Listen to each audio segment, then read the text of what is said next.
बिस्मिल्लाहिर्रहमानिर्रहीम। अस्सलाम वालेकुम। अनलस न्यूज़ के साथ मैं हूं हाजिर। अनलस न्यूज़ में खुश आमदीद। पहलगाम फॉल्स फ्लैग ऑपरेशन के बाद भारतीय अवाम मोदी सरकार के खिलाफ जाग उठे, जबकि भारत में होने वाले दहशतगर्दी हमलों के हवाले से मोदी सरकार पर शदीद सवालात उठने लगे हैं।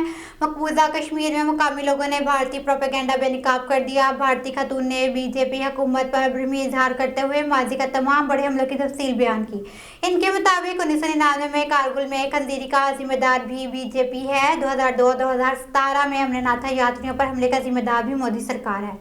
2016 में पठानकोट और आड़ हमला मोदी हुकूमत की मनसूबाबंदी का हिस्सा थे। 2019 का पुलवामा हमला भी मोदी सरकार के अमा पर हुआ। 2025 में पहलगाम हमला भी मोदी हुकूमत की एक और सियासी चाल करार दिया जा रहा है।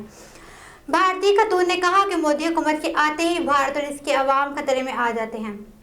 खास तौर पर इंतखाबात के करीब इस तरह के हमले करवाकर सियासी फायदा हासिल किया जाता है। अब जबकि बाहर के इंतखाबात करीब है, पहलगाम हमला जिसके सिलसिले में कड़ी खातून का मजीद कहना है कि मोदी हुकूमत पाकिस्तान पर इल्जामात आयद करने के बजाय नाकामियों की जिम्मेदारी कबूल करे। पहलगाम हमला के बाद वज़ीर आज़म का इस्तीफा न देना काबिल मज़म्मत है।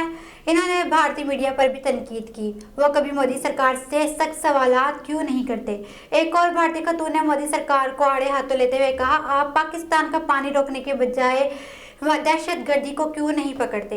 जो लोग हिंदू और मुस्लिम नफरत फैला रहे हैं, इन्हें तरीक का मुताला करना चाहिए। 1984 में सिखों के कत्लेआम का जिम्मेदार कौन था? क्या मुसलमानों ने वो कत्लेआम किया था? मुसलमानों को जय श्री राम का नारा ना लगाने पर कत्ल करना क्या दहशतगर्दी नहीं? इन्होंने कहा कि इस्लाम और मुसलमानों को हर बात पर इल्ज़ाम ठहराना नाइंसाफ़ी है। इनका कहना था कि कश्मीरियों का तलबा और उनका निशाना बनाना और कश्मीरियों पर जुल्म की बजाय मोदी सरकार को असल मुजरिमों को पकड़ना चाहिए।